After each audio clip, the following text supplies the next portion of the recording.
A good life is a life built around fulfilling work, play, relationships, and lifelong learning. Welcome to Good Life Conversations, where we explore the stories and strategies of inspiring everyday people who are striving to create a life of purpose, meaning, and connection. Hi, everybody. Welcome to this Good Life Conversation. My name is Jay. I'm your host and the founder and program director of Discover Year. Today's guest is Nick Aresnault. Nick is a part-time stay-at-home dad and the deputy director at a really cool school called the Boundless School. Welcome, Nick. Hey, Jay, thanks for having me.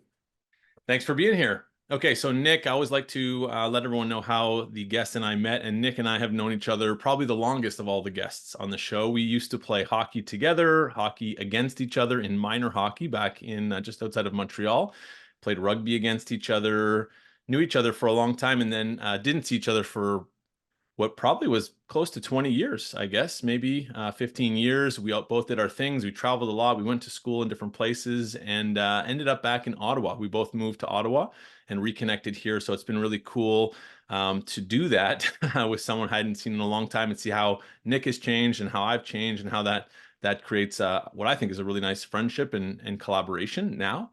So part of what we talk about here is relationships, but we'll maybe pause on that for a second, Nick, because what we like to do is start by hearing about each guest's day. So your habits, what time do you wake up?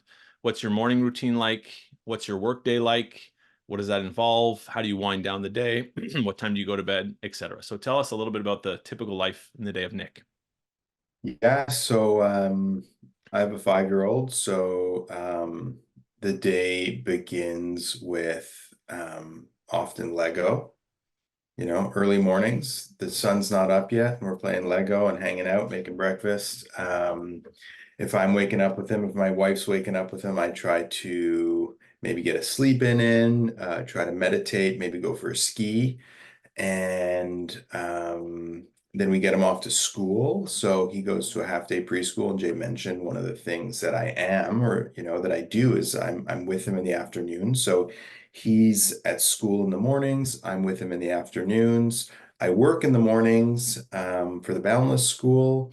And in the afternoons, I try to be outside with my son. So he comes home from school, he does a little quiet time, he listens to stories, more Lego, and then we go.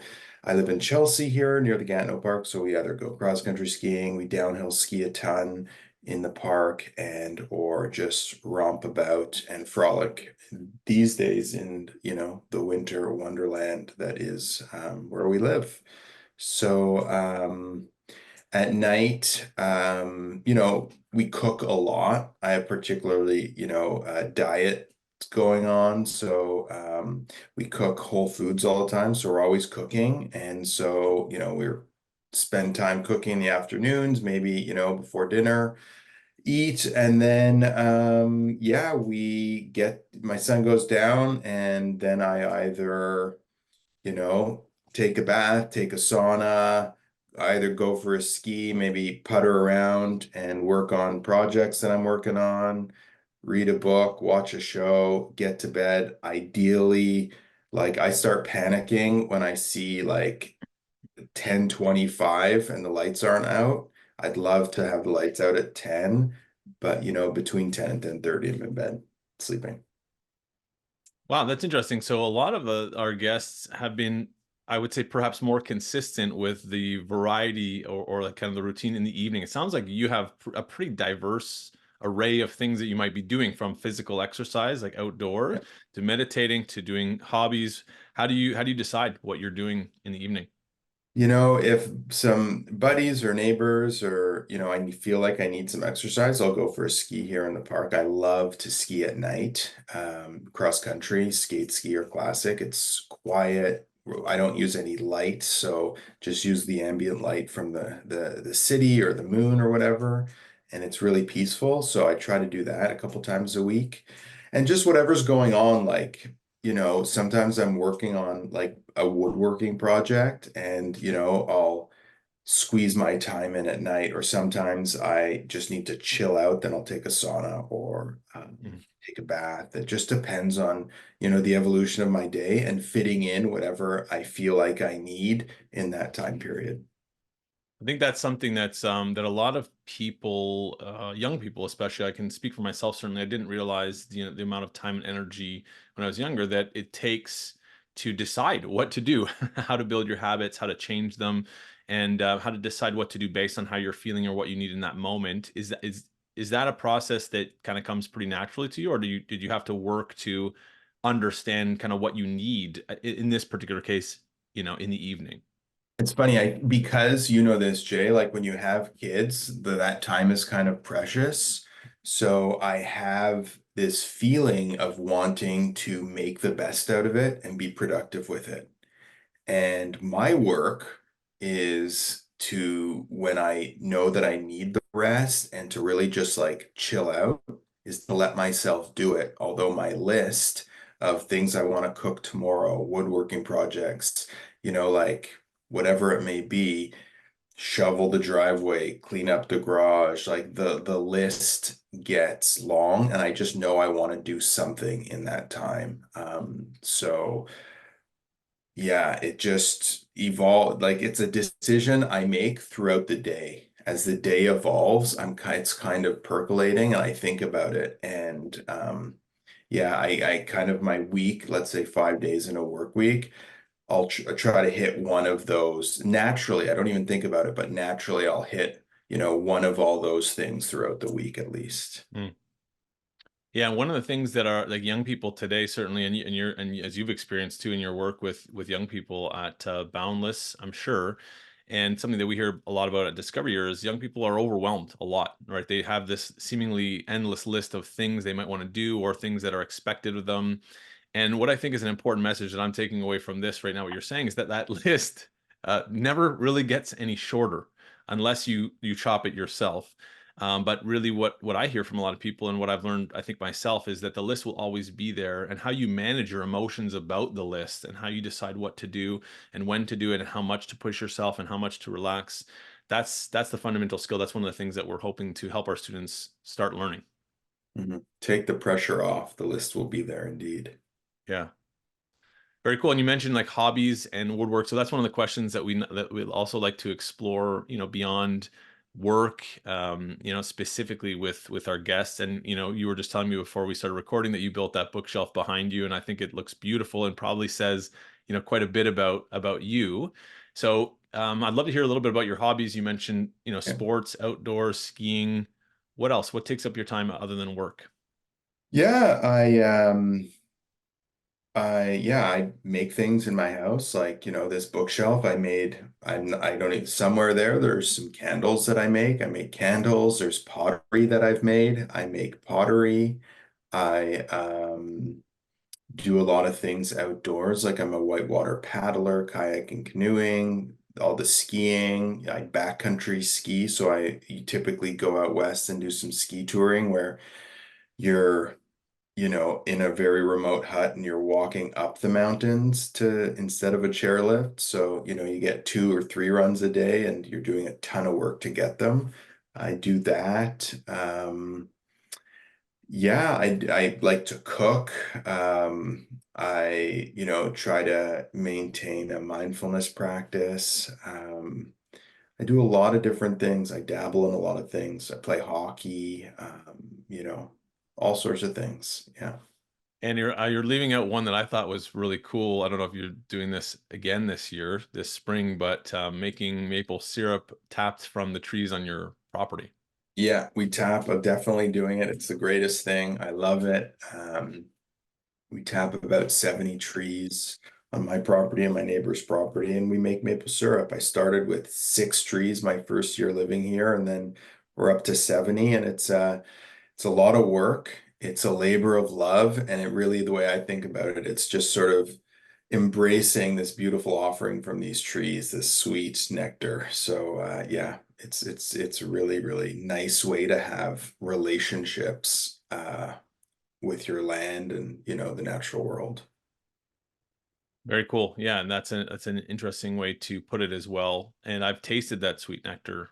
It was a couple years ago, and it is delicious, delicious. So I don't know if you're ever thinking about selling it. Probably not, but I think it would go fast. Well, it's amazing to think like out of 70 trees. We get last year we got 66 liters of maple syrup. My family will go through close to 30 on our own. Um, and my neighbor gets a bunch of it too, and then we give some away. But to get that 66 liters of maple syrup, we're looking at somewhere close to maybe like 2,500 liters of sap. Wow. So it's really a lot of sap to get very little amount of syrup. And a lot of work, like you said. I saw your setup one time, and it's fascinating. And I obviously you're someone who does a lot of different things, in my opinion, and I think most people would agree. And you mentioned pottery and candle making, and one thing that I'd love to touch on a little bit is I think people have. So I would have considered you to be an athlete, although we didn't know each other, that well when we were younger. Um, and I would say that in the world, a lot of times there's this dichotomy between, people are either an athlete or an artist. And then you've named things that I would consider to be in the world of art as your pastimes. Has that always been the way for you? Have you always liked to dabble in all these different things? No, like when we met Jay, like I was super into athletics, like, high achieving athletically, as you were. And, I still consider myself an athlete, doing all the things I do in the outdoors. They're all things that take athletic ability or fitness, but it's embedded in the natural world too. So I love that piece of it. There was a time when I first started my like a corporate job, where I was just missing something. And I started having this feeling of needing to be creative and to work with my hands. Hmm. And so to balance out the sort of sitting at your desk all day at a computer job without much intention or direct decision making, I just gravitated towards working with my hands. That's when I started doing pottery, making candles, like building stuff on my own.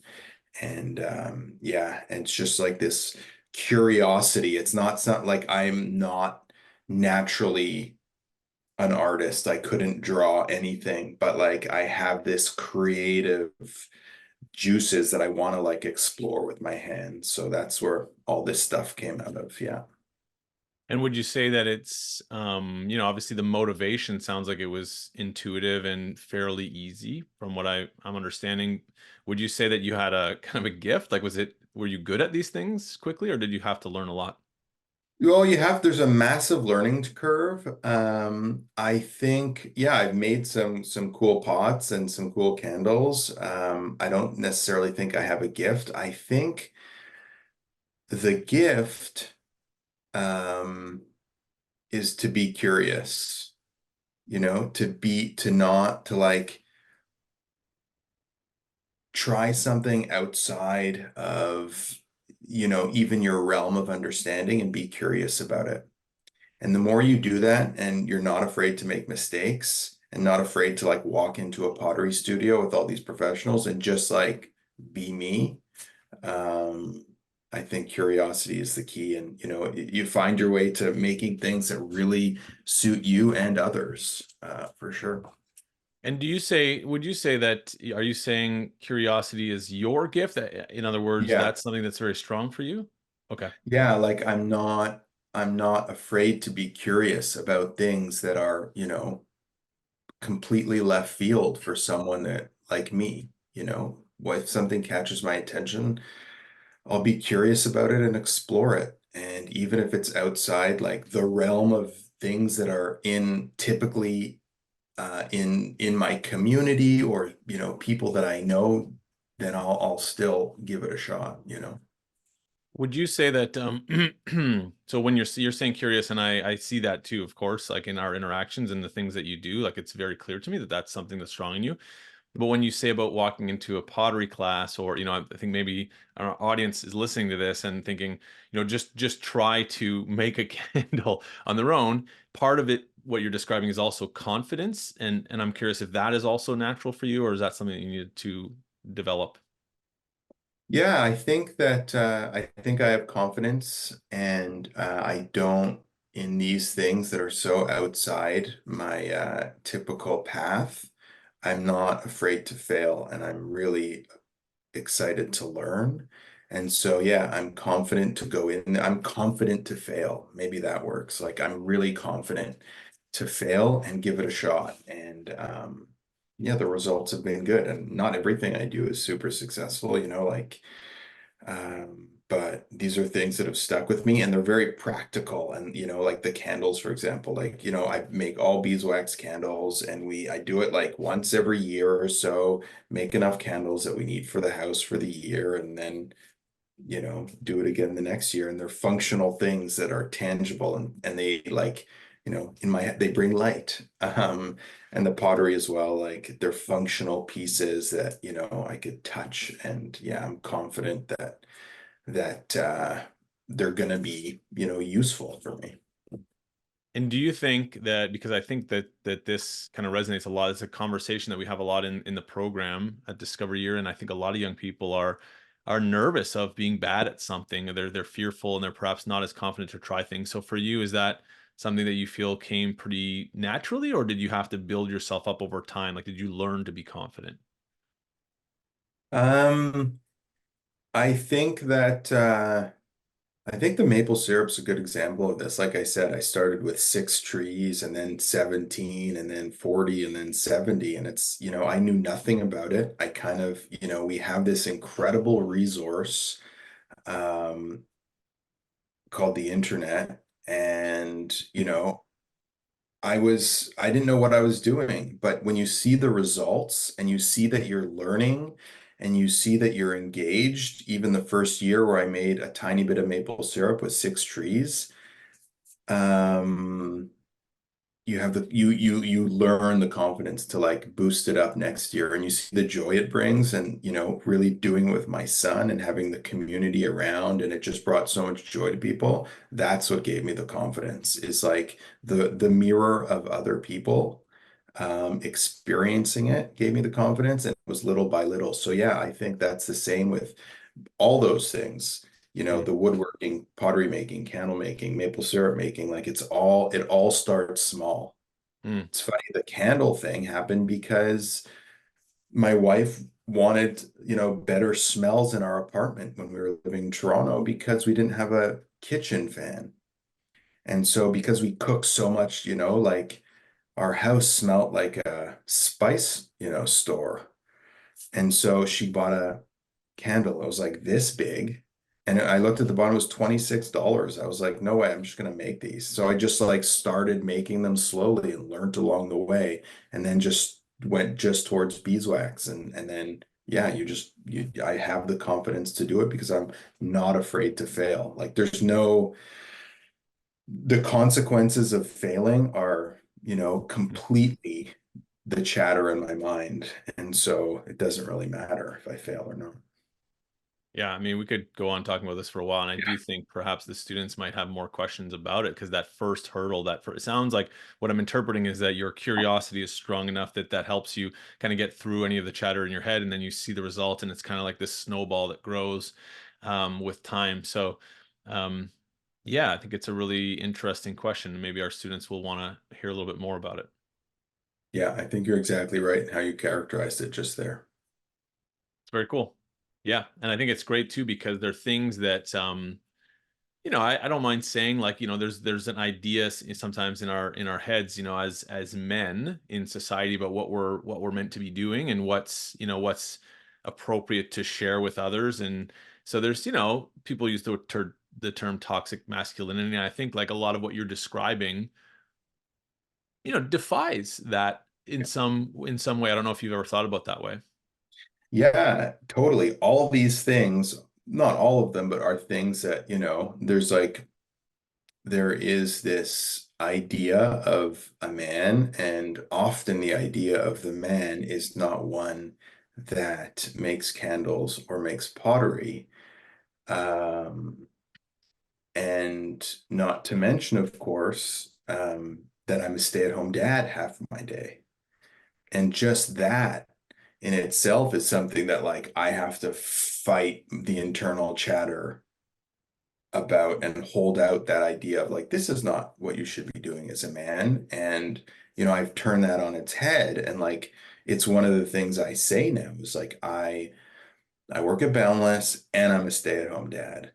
And it's something that a lot of people think is like, against the grain and probably not how a man should, see themselves or whatever, or it's not something a man does.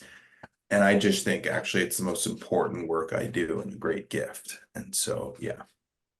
Yeah, I think that it's really cool. And I think also about, if someone's listening to this, and a lot of our audience might not understand if you're working as a corporate lawyer, like there's a lot of things that are great for certain people in the world and require very long weeks, which would not enable or allow them to do a lot of these cool things that you're doing that are satisfying to you and that are helpful in the world and your family. So I think that's something to just explore for young people, the idea of it's very complicated how we make these decisions, and you and I have chatted about it, and I know that there is this perception a lot of time in the world. So what have you learned about, and I know, most of our students are, most of our audience is a bit of a distance perhaps away from becoming a parent, but what have you learned from this experience of saying, no, I'm going to spend half my day at home as a parent, half my day working? Yeah, we don't need to get too much into the parenting piece, but it is extremely challenging. And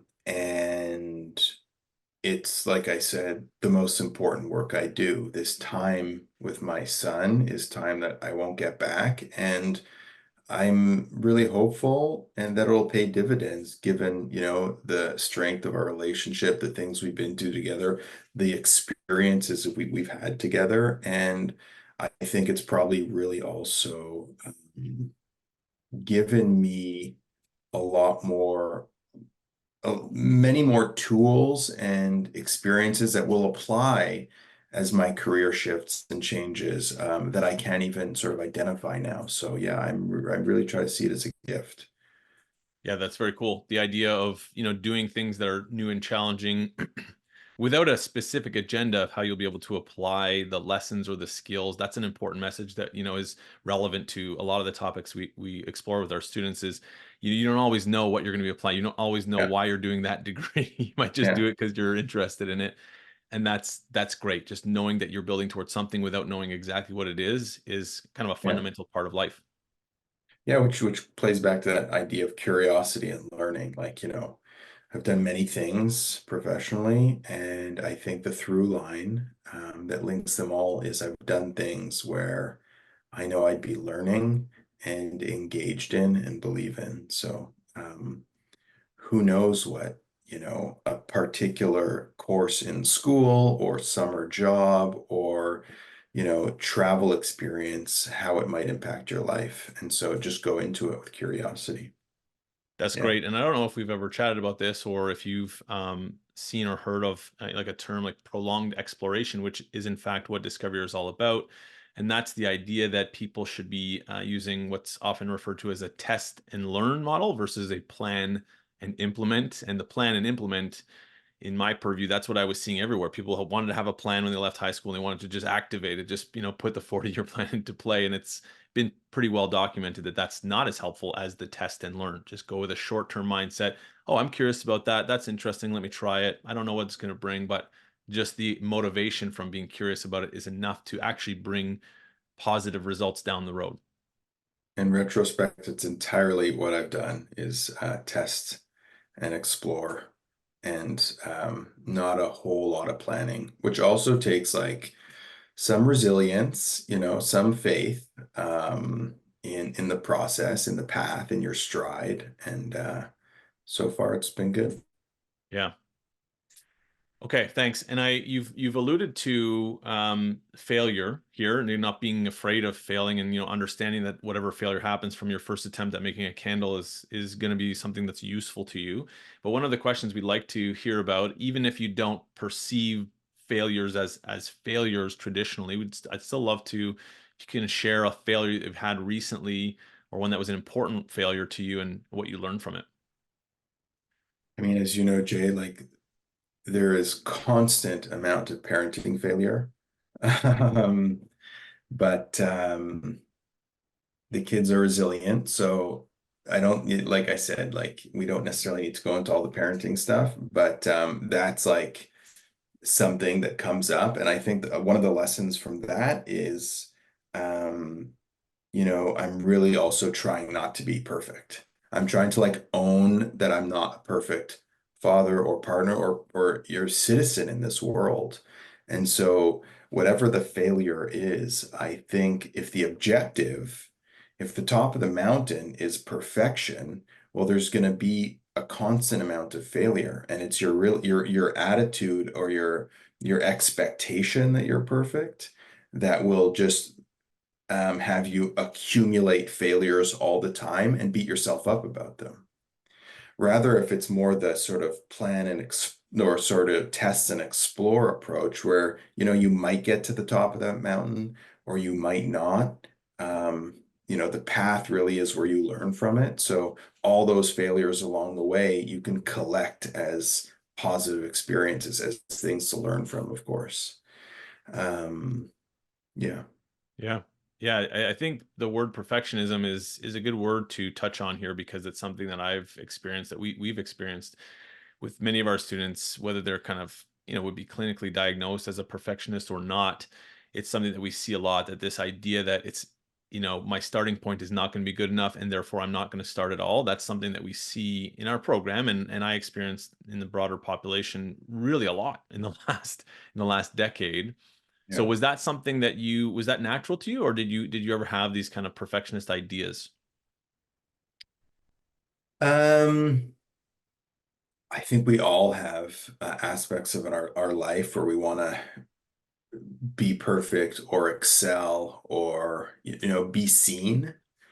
And I'm learning more and more as I age and I have more experiences that it's certainly not useful. And you have to, like, lots of it is, as we alluded to before, just the internal chatter, right? Like it's in your mind, it's your mind's dialogue, and that in itself is something that can be overcome and seen as other rather than being you. And I think for your students, as I'm sure you talk about a ton, they live in a digital world where there is so much noise and so much striving for this like perfect 6-second clip or perfect photo, when actually behind the scenes, people's lives are all this like rugged landscape of joy and happiness and sadness and all these different things. And so yeah, I'm similar in that, I'm trying to like embrace it all. I don't have as much impact by, the digital world as some of your students who grew up in it will have. So yeah, I think that's certainly a hill to climb for them. Yeah, yeah, we do talk about it quite a bit, and it can make it more difficult for sure. We were chatting earlier just about kind of reminiscing some of our kind of earlier childhood memories. And one of the questions we ask is, important lesson you've learned about relationships. And I don't know if it would tie in for you, but I'd love to hear kind of what you've learned about relationships. And what I also want to kind of frame it by is this idea for our students that you and I, again, knew each other, played sports together. We were young, didn't see each other for years.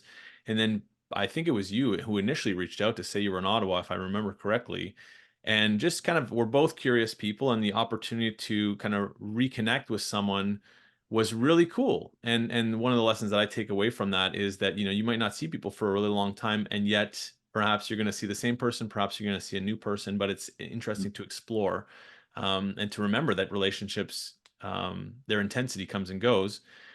um, well, what's an important lesson about relationships that you've learned? Um, like you, I've lived all over the place. I've lived all over the world. I've gone to several different schools. I've built strong relationships all over the place. And one thing I've learned, and one thing I've learned this because it's been reflected back to me, something that my way in the world has been reflected back to me positively, is that I work on my relationships. I don't let them go. I invest in them even if it's a friend that I haven't spoke to or seen in 10 years, if they're on my mind, I will not hesitate to call them, text them, email them. This may sound creepy, but when I dream about people, I don't hesitate to say, "Hey, you were in my dream. It was nice hanging out." Like I really try to invest in people that in that way, and like let go of all the stigma around the passage of time, around growing apart, around being completely different people than I was, say, when I was at boarding school. I will not hesitate to reach out to that person. These days with these telephones, it's amazing. I did it a few weeks ago. I haven't seen my friend who lives in Colorado for 20 years. And I was thinking about him and I just dropped him like a 2-minute voice note. I haven't spoken to him for probably 15 years. And it's always reflected back to me a huge amount of gratitude for doing that. And some of my friends even tell me, wow, you and my mom are the only people that call me. Because Mhm. everyone else is either texting or everyone else is expected to know where you're at in your life or everything that's happened in your life because it's on Instagram.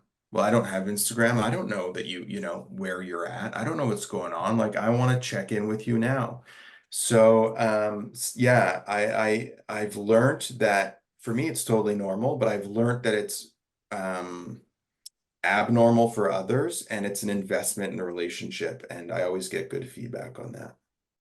It's a really interesting kind of perspective of Instagram in this context or any other social media app, which I haven't actually really consciously thought about, is that people feel perhaps less inclined to have those meaningful reconnections because they feel like they already know, even though they definitely do not know what's going on with that other It's person. funny, like my sister-in-law, who kind of knows some of my friends, kind of like, they're removed from them by, two or three relationships. She'll be like, hey, these people like had a new baby or they had this great trip. And that's cool that she knows that. Great. But she'll tell me about my friends. Yeah, and so for sure I'm missing out in some way, but I also, this is going to sound awful. I also started not liking some of my friends because what they're posting and knowing what's happening behind the scenes in their life. So I started not like trusting that the relationship I had to their social media.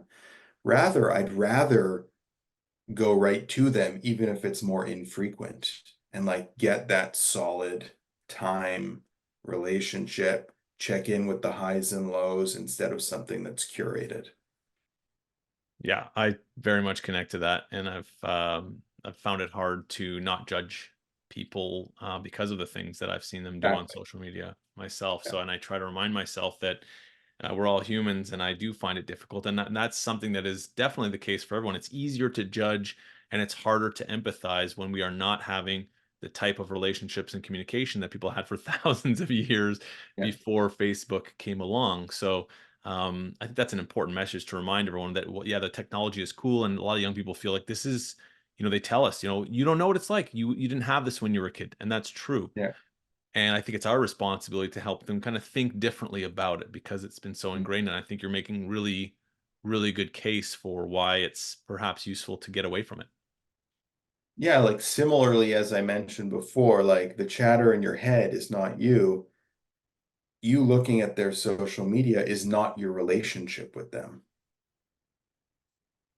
Yeah. Um, so yeah, those are some things that I've learned about relationships.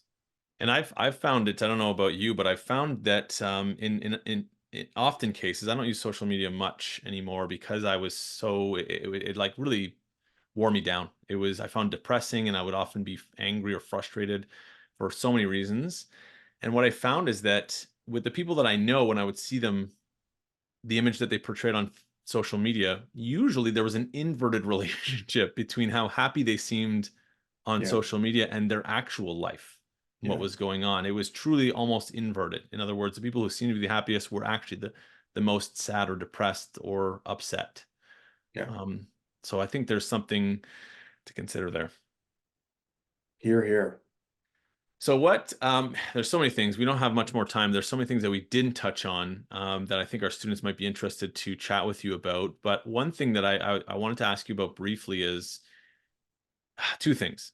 Number one, let's keep this quick. Just a real Yeah. teaser for the Yeah. students. Favorite place you ever traveled? You said you've traveled a lot. I know you have. Favorite place you've been, and why'd you love it so much? I've probably answered this question differently every time I've spoken to you and your students. Um, the most impactful place was somewhere where I went when I was their age. And I spent 6 weeks like in the rural, deep into the Himalayas in Nepal, with the communities of people that had been living the same way for the previous 800 years, like no electricity, like this is how they've been living, for 800 years, and just sinking in with them. Um, was super impactful for me.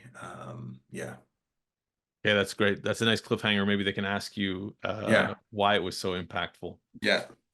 Very cool. And they're on their, as we're recording this, they're on their travel period right now. So some of them are in far-flung places, perhaps having similar experiences, which is exciting. So I hope so. And so there's been this thread to this conversation that we've had. We haven't talked specifically about it, but you did a master's in environmental management. So kind of the idea of sustainability is how I Yeah, interpret that. There's some fancy language that goes with those yeah. degrees, but environment was your undergrad degree. So you obviously are mindful and you're tapping trees on your yard and you're very connected to nature. And I wanted to ask you, is that something that's always been the case for you? How did you come to decide to study those things?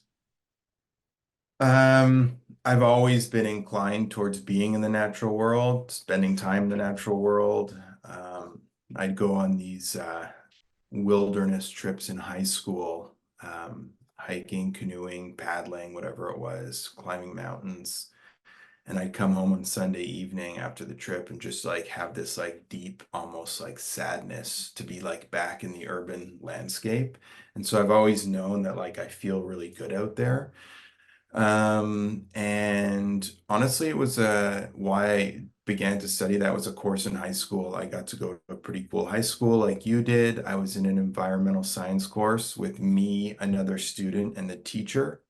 So we got to just do the coolest things. And yeah, I went on to study it. I went on after undergrad to do a bunch of different things and then went back to grad school where it was sort of environmental management. It was sort of the mix of sustainability and business. And yeah, And again, I think another interesting point to perhaps just leave the students maybe curious about asking you. So on the surface, at least, if they look at your bio and hear the things that we've named about what you're doing right now, they might see that even though they don't perhaps realize Boundless School is a school that really is in nature, so there is some connection there, but you're not working in environmental science per se. And that's always an interesting conversation because so many young people today feel that they do a degree and then they have to work in that, and that's their kind of their future life. And we try to break that down, and many of our mentors do. So that's an interesting thing for them to perhaps ask about.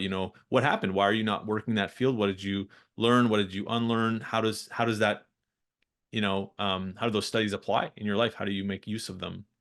Could be yeah. interesting. So I kind of got knocked off that career path by an illness. So I had Lyme disease, and I was working at running all the sustainability programs for Sobeys, which in Quebec is IGA, and out west is Safeway. It's all these grocery chains. Anyway, so I got knocked off that career path and then had to take a year and a half off work to just sort of focus on my health. And these things happen. And then when I was ready to go back to work, I got invited to work alongside as the executive director of this charity, the Boundless School, which I work for now. My plan was to work there for a couple of years and get back in the sustainability field. Child happens, pandemic happens, all of a sudden, Boundless is a very flexible workplace, so I could also look after my child And so I've been there for a number of years longer than I thought. And that's just sort of, how the career goes and how the sort of exploratory nature of my approach goes. It's really functional now for my family, and maybe I will get back into the environmental field. Along the way, I've done a bunch of things that were super related. I've done some consulting. We've turned our property at Boundless, which is 600 acres, into a conservation area. I've done a lot of things, and I don't regret those studies at all. They've, influenced all aspects of my life, even if it doesn't feel like it's directly related. Very cool. Yeah. And we don't have time now, but the students might be interested to hear, and I think it could be a good interaction for them to learn how Lyme disease impacted you, and and even perhaps the repercussions today, a number of years later. How has that influenced your life and your decisions? Yeah, because I know it has. So but they don't know that, and maybe they would be interested to learn about it. So thanks. Yeah, and so much more to talk about on the the studies and how you apply them, but I think that was a really nice succinct way of describing your journey so far. And we like to wrap up with the same question each time, and that is, in the world as you've described, many of our young people are taking the world often first through a screen, and they're seeing a lot of mixed messages in the world. And we call this good life conversations because it's about, a fulfilling life is about the work that you do and the relationships that you have and the goals that you set and the time that you are spending outside of work with people you love. So as our students, as we encourage them to create a good life for themselves, what kind of last words of advice or wisdom would you offer them? Yeah, there's so many directions I could take this one in. But I think I'm going to sort of touch back on something that we discussed previously. And that's on the sound or the chatter or the voice in your head. Everybody sort of has this chatter going on. And I really want to emphasize that that chatter is not you. And I really want to emphasize that these young people should be kind and gentle with themselves. Be really kind and gentle and patient with yourself and the chatter that's in there, because that noise can be quite toxic. So I think that, like at a very high level, um, is something that will make a better life, will make a good life, is to be gentle with yourself without judgment. Thank you. And I need a follow-up question here because I think you're hitting on something that's so important, and you are someone who I think really does, as far as I can tell, does this well, that you have the chatter and you are, working perhaps forever on being kind to yourself and gentle, and also you're out there doing things in the world. You're trying to, you're learning how to make candles. You're being a stay-at-home dad and doing all those things for your son. You're working. So you're doing stuff in the world. And I think so often the conversation around being gentle to yourself is interpreted or, misguided. And what people hear is like, just hang out on the couch. And, just you could take the time off, take forever off, so I find that I think it's important to strike this balance in conversation of, yes, be kind to yourself and also still set goals and learn how to move forward. So my question to you is, I don't even know if that makes sense to you, but Yeah, how yeah. have you found the ability to do that to both sides? What I'm really saying is that, the chatter in your head, the voice, the noise of the social media creates this like massive ball of pressure and anxiety and expectation. It's really important, I think, to have expectation, to set goals, to plan. But like we've alluded to this whole time, I think it's the most important thing is to hold those expectations in an open hand instead of having them grip so tight. And when they're gripped so tight, you're not able to be kind and gentle because it's all, so you're so attached to what's in there. If you hold them with an open hand, there's room for movement, there's rooms for pieces of it to dissipate, there's rooms for more expectation and objective to land in that hand. And so there's nothing wrong with moving forward, but don't be so attached to one thing because then you'll just be in that one place. Mm, nice. Yeah. Open hand, open mind towards yourself. in addition to towards others.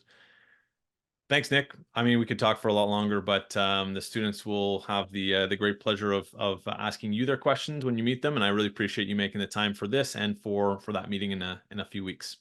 Yes, sir. I look forward to it. Thanks, Nick. Thanks everyone for listening. This has been another Good Life conversation. We hope to see you at the next one.